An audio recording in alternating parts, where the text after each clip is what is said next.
Hello and welcome to the CX Files for October 2nd, 2025. My name is Mark Hillary and I'm in London, UK. And I'm Peter Ryan. I am actually in Sofia, Bulgaria, Mark, where I'll be speaking at an outsourcing conference later on this week. And can't be happier to be here because I've not actually been to Sofia before. It's one of the few European capitals I had yet to set foot on. So nice to be back, or nice to be No, here for the first time. no, that's great. It's great. I mean, it's great that we're in Europe at the same time, but we're sort of jetting between the places like the UK and Germany and not actually being in the same place at the same time. Yeah, I know it's a funny one, isn't it? As all I can say is it's very much a problem that only people working in our space would be able to relate to. Yeah, yeah. Well, talking of people working in this area, let's introduce Traci Freeman, who you actually work with quite closely, don't you, for the CX Outsourcers series of events, Yeah. a long time advocate for South Africa. But I contacted Traci and said, let's have a chat because Traci was posting quite a lot of information about the Africa Federation of GBS Associates, and this is Global Business Services, covering like BPO, CX, but also ITO, so high tech enabled services from across Africa, and actually getting different trade association bodies from across African countries to work together to promote Africa as a region. So I thought that this was an interesting initiative, and I called her up just to have a conversation about how that's going and what's the aim and intention beyond what we've already seen from the kind of national associations like BPESA, for example. It's a very interesting chat that you had with Traci. And as everybody knows, Traci is a longtime friend of yourself and myself. We have been involved in visits to Africa that she's organized, predominantly in South Africa. But what I love about what Trace is up to now is that she's effectively taking the knowledge that she's got from an African standpoint, a Pan-African standpoint, the relationship she's made, and she's working to try and draw together a regional value proposition, which I think is important because, Mark, you've referenced in the past on these discussions that so many people will immediately assume Africa, well, it's Egypt and South Africa, but there's a lot of other moving parts here, a lot of other areas of subject matter expertise, a lot of areas of niche opportunities and niche depth and talent that can be drawn from. And you won't find a better person than Traci who's able to cut through the rhetoric and talk a little bit about where the opportunity sits. Yeah, absolutely, and that's exactly what Traci and the organization are doing. This Africa Federation, they're actually connecting together the highly experienced regional associations and companies with a lot of experience into other areas to share knowledge, information, connections. So it is places like South Africa and Egypt that are very well developed, helping other regional areas to develop. So it's a great initiative. It's certainly sort of focused on aspects like impact sourcing, but at the same time, it's also very commercial. I mean, it is about developing places like Kenya, Rwanda, Ghana, that they're already on the pathway to developing in this industry, but there's already great experience in places like South Africa that can help them to accelerate that. Exactly, exactly. Well, Mark, I think that there's a lot to dissect here. So let's go to the interview with Traci and find out a little bit more about what's happening from BPO and IT services Pan-African wise.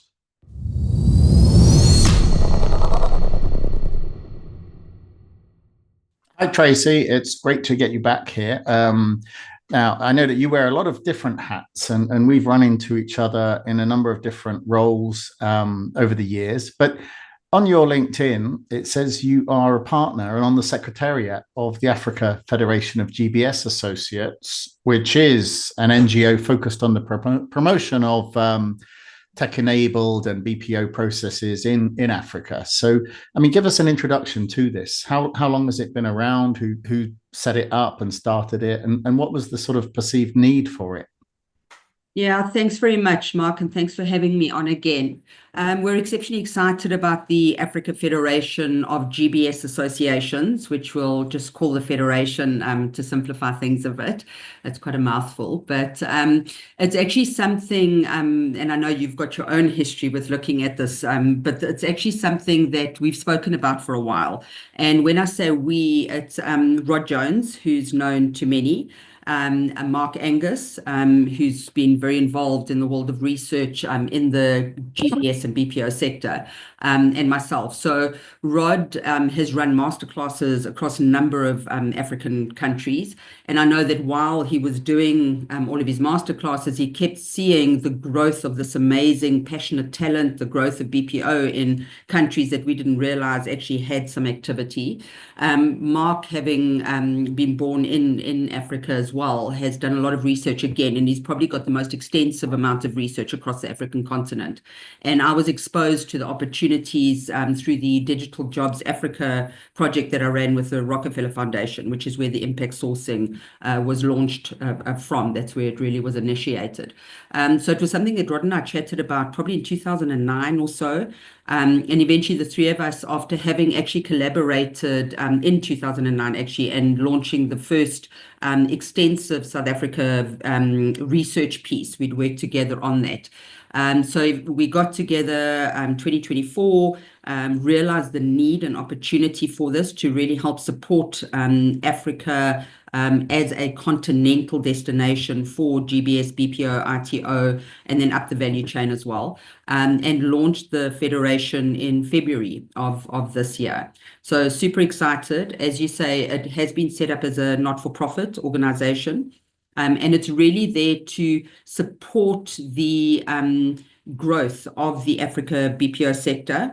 And obviously that means then looking at the various countries that are offering services, both those that are more mature, those that are emerging, and there's obviously a number of nascent countries that are getting up and running. But it's really about perception management around how Africa and African countries are perceived in the global community, especially the client and the BPO community looking to expand locations.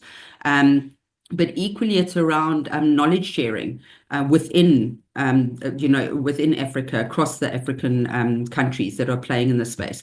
And one of the big thinkings was, I've always spoken about the North and South play. So we know we've got a lot of success when it comes to the likes of Egypt and then South Africa, hence your North and South play.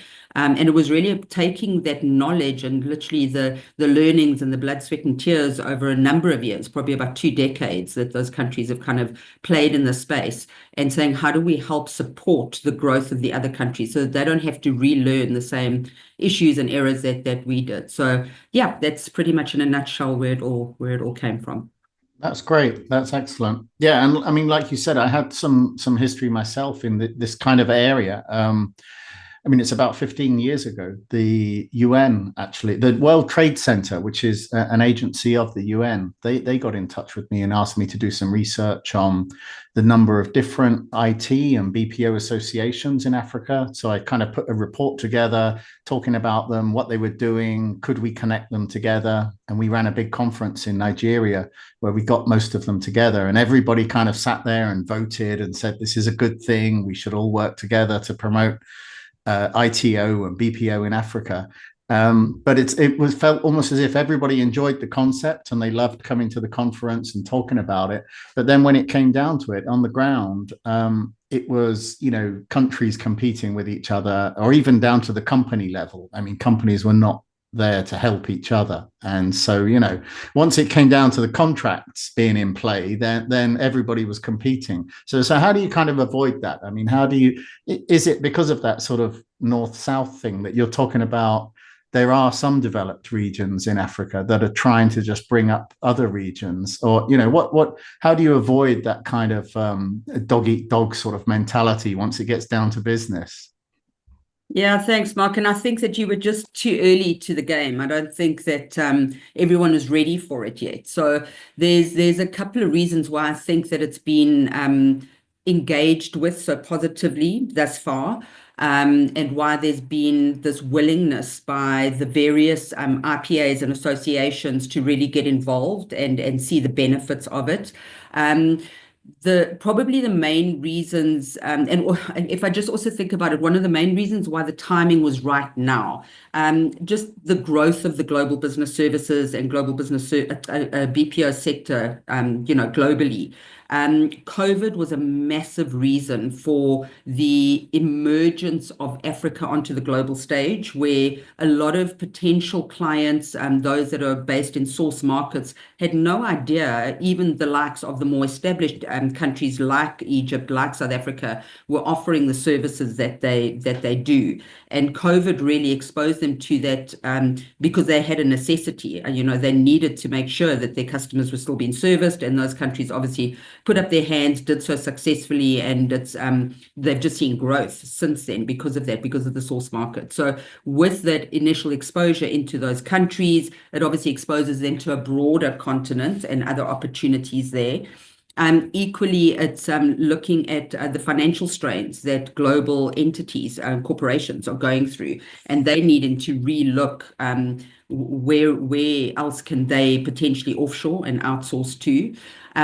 With the huge amount of mergers and acquisitions that have happened across the BPO landscape over the last couple of years, there's obviously a couple of big brands that are on the African continent, and clients that may not have been exposed to the African continent prior to this are now, because of the mergers and acquisitions, and seeing the benefits of engaging with the various countries, and then obviously deep diving into each country, just the capabilities, the skill sets, the empathy that's coming out of those organizations in those countries, and then obviously seeing the benefits of the price point that gets offered off the African continent. And I need to say this now because it's something that I know a lot of organizations or individuals, when I chat to them, they're like, oh yay, so Africa's a cheap destination. And I'm like, no, Africa is not a cheap destination. Africa is a high value destination. So, and we really don't want to play with that word cheap or the concept of cheap. It may be more affordable, but we're certainly not looking to play race to the bottom because of,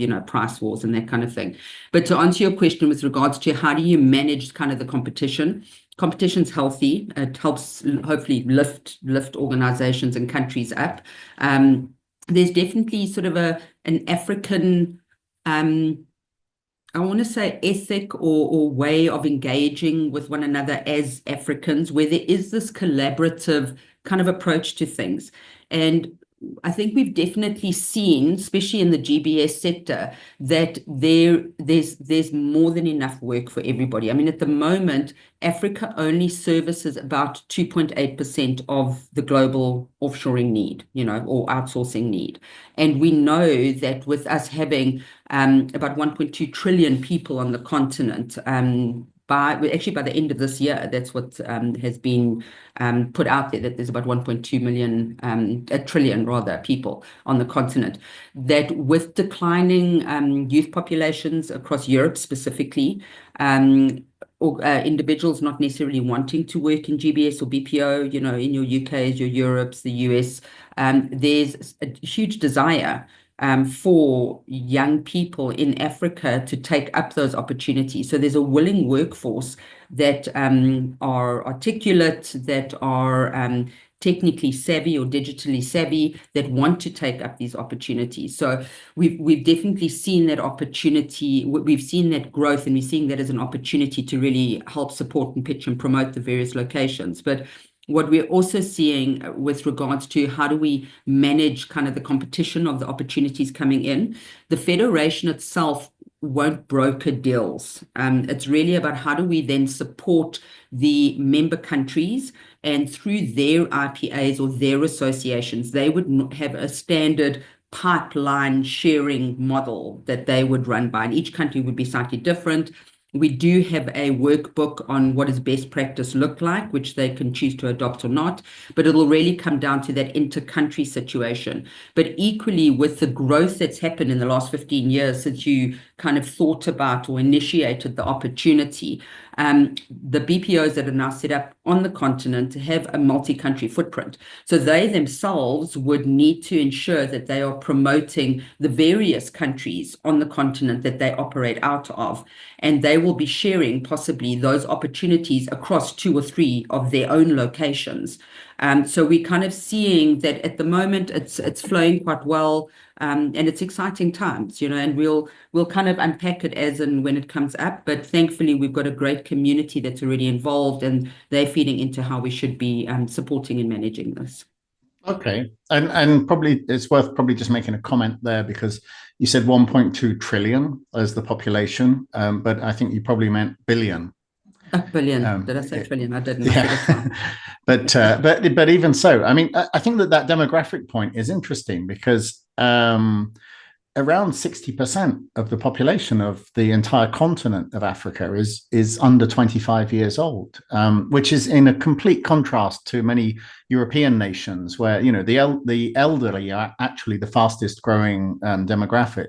So does this create opportunities not only for companies that are trying to be innovative and working within the tech sector, the ITO, BPO sector, but also in terms of having a local marketplace as well? I mean, does this demonstrate that actually one of the biggest business opportunities is in Africa? There's massive opportunity. So, I mean, the rapid adoption of technology across the continent. We've got about 700 million mobile phones on the continent that are active. There's definitely a speed to innovate in the tech and in the fintech space.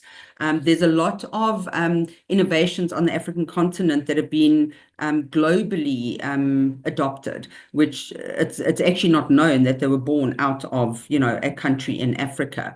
I often say that being last to the party is sometimes beneficial to anyone, actually. But from an African perspective, if I just speak about fixed lines, for example, the infrastructure in quite a few countries was never deployed at the speed or the scale that it should have been. So a lot of environments, cities, towns across different African countries do not have fixed lines, but that actually has been to their advantage and benefit, because they didn't have to go through the process of merging out of fixed line into mobile and merging from mobile into fiber. A lot of them have just gone from zero to fiber, which is ensuring that that kind of connectivity and that ability for that community to really start engaging in the global space, because they are now digitally plugged in.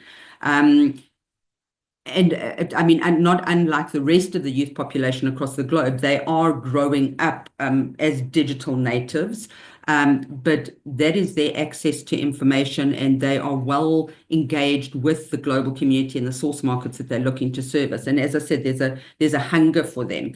Equally, there's a lot of initiatives across the continent with some phenomenal organizations, either domestically born within their country or some organizations with some global interest coming in, be it philanthropy or funders that are coming in to really support the reskilling, upskilling, and future skilling, specifically from a digital perspective across the different countries, which will obviously support and service many industries. But our bias, of course, would be BPO and global business services that they'd be looking at. Yeah. Yeah. And it's true. I mean, what you've been talking about already is that there's many places, many countries that don't need any introduction. South Africa has developed a reputation, certainly in the UK, for example, as like one of the most popular destinations to explore for BPO sourcing. And Egypt as well. You mentioned Egypt has developed a great reputation for multilingual services across Europe. And so, there's places in Africa that have already kind of developed this Premier League kind of reputation. We're not talking about low-cost services. We're talking about actually this is the preferred location globally to go to for these services. So how does the regional or continental promotion strategy go above and beyond, like what the work that you've done with BPESA in the past, for example, then? So, I mean, you'd actually be surprised, Mark. We like to live in our own little happy echo chamber and bubble here, assuming everyone knows Egypt, everyone knows South Africa. It's amazing how there's still a lot of work to be done. So a big part of the role that the Federation is playing is really perception management around all countries on the African continent.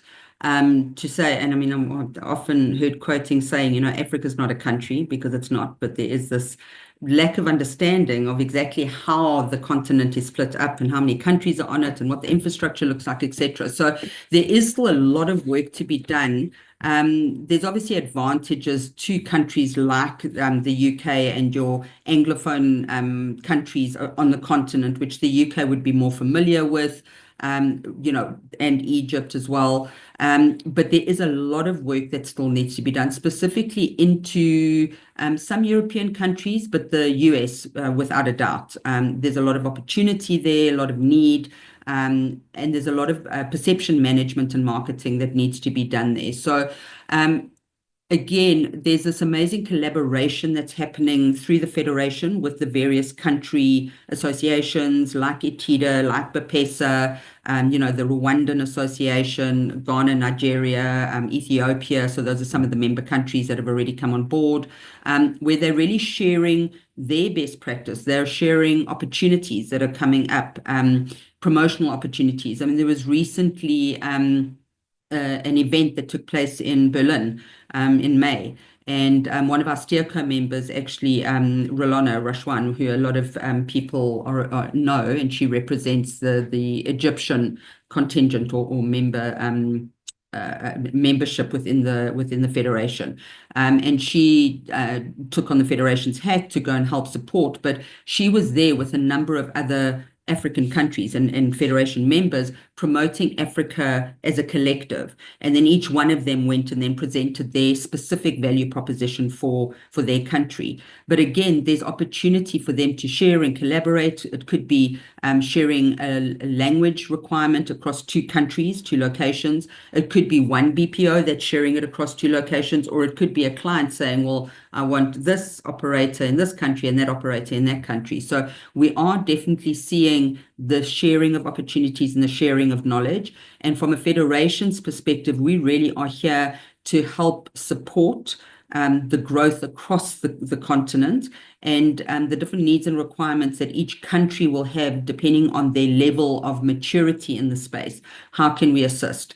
And really to connect them with one another. And we've seen quite a bit of that. Everyone's so busy doing what they do on a daily basis, running their own country, having their own KPIs that they've got to look at, that they don't necessarily always have the time to kind of do that dive out to have a bird's eye view on what's happening across the continent and where those opportunities may exist. And equally, when there are those opportunities that come up, for the Federation to really promote the continent at large, and then for the client or the BPO to say, well, we're quite keen on these 3 locations. Can you do a connect there? And then it's up to those locations or those operators within the location to then go dive into the opportunity. And, may the best man or the best lady actually take on the opportunity. Our bias is we want to make sure it lands in Africa.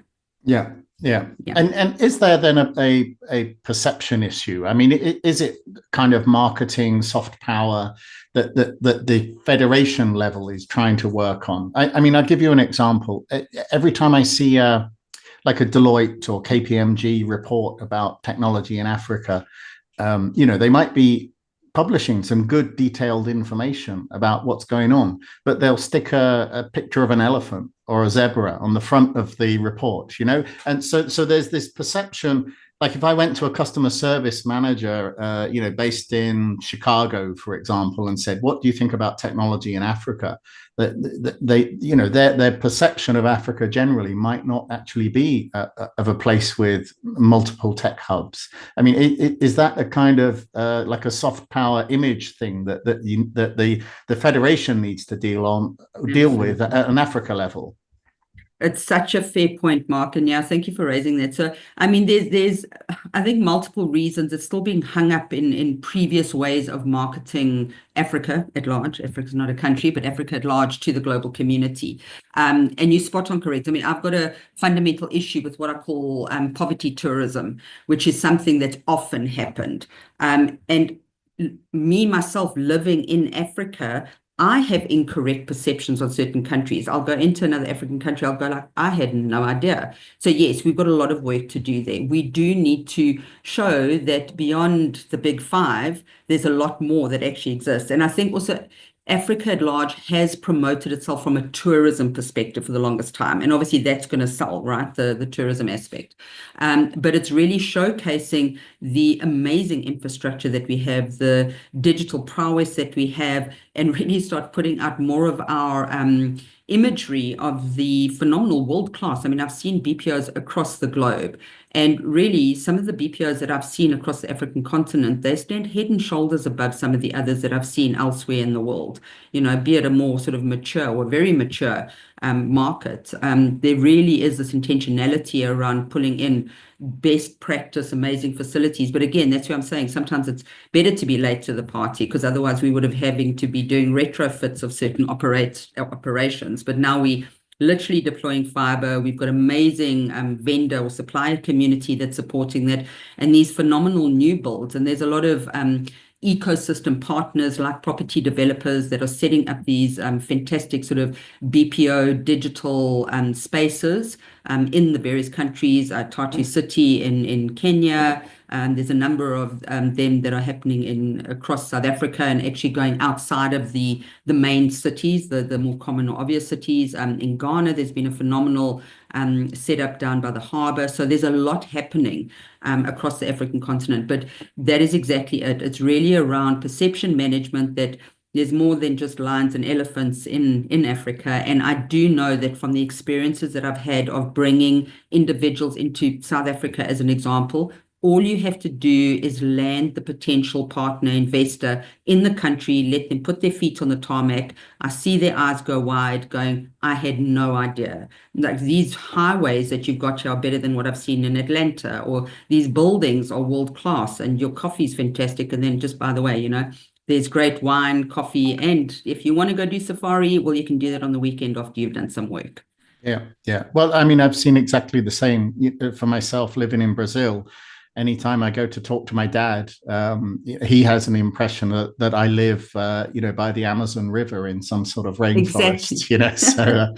So it's exactly the same. And I can't tell him about, Sao Paulo is one of the fintech hubs of the world, because he just wouldn't understand. But I mean, are you publishing anything then? I mean, do you have a sort of plan to publish reports, case studies? I mean, what are what's the sort of plan for pointing to case studies? And actually, that's a good point. I mean, what are some of the sort of major international brands that you can already point to that are working down there? Yeah, so to answer your first question, absolutely. So a key part of what it is that we're putting out there is already some research on the website, which we can share.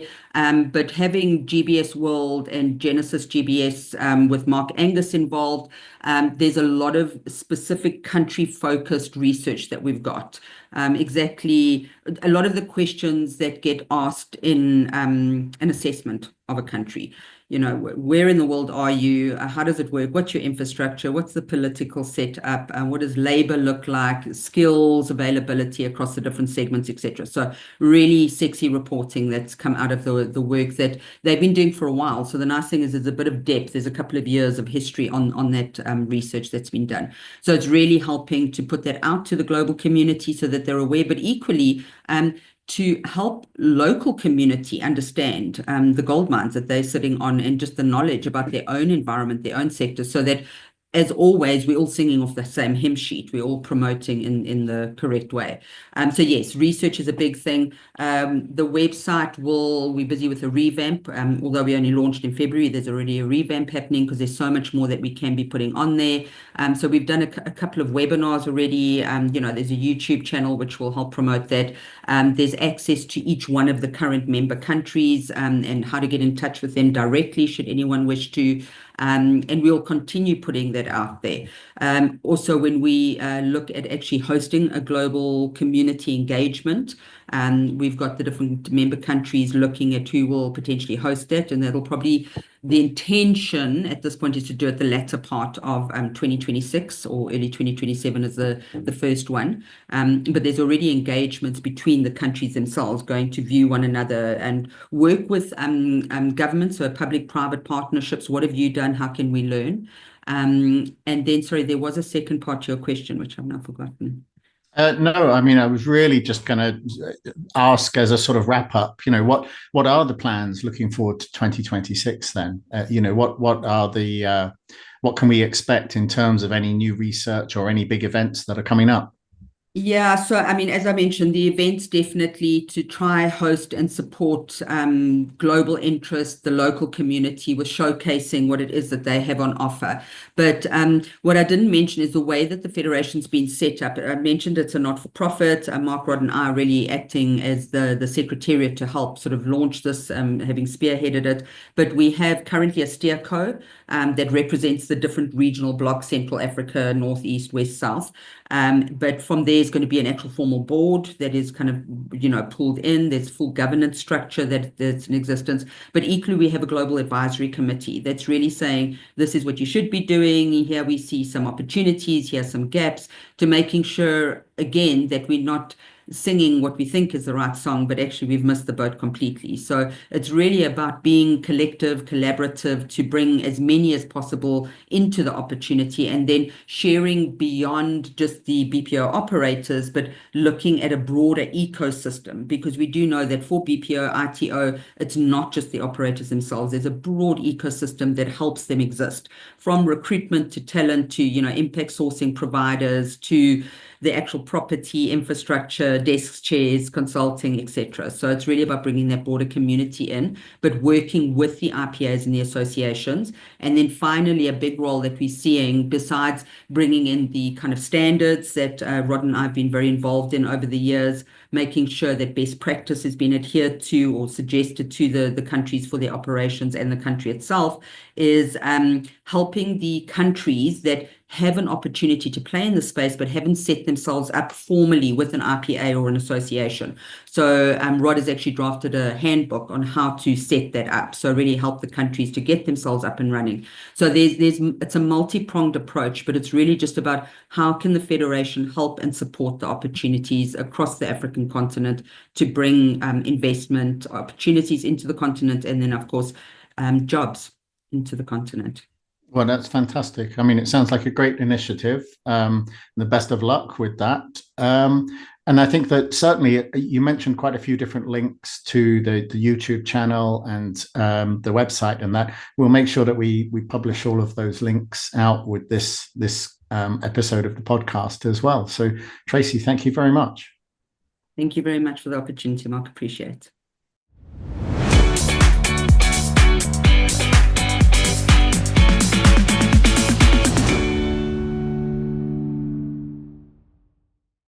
Thanks for listening to the CX Files podcast. We really appreciate your feedback and suggestions. You can reach myself, Mark Hillary, or Peter Ryan via LinkedIn. Please also leave a rating or review on your favourite podcast provider, as that helps more people to find us. As always, we'd like to thank Chris Haig at Traction Media for the CX Files graphics. See you next week.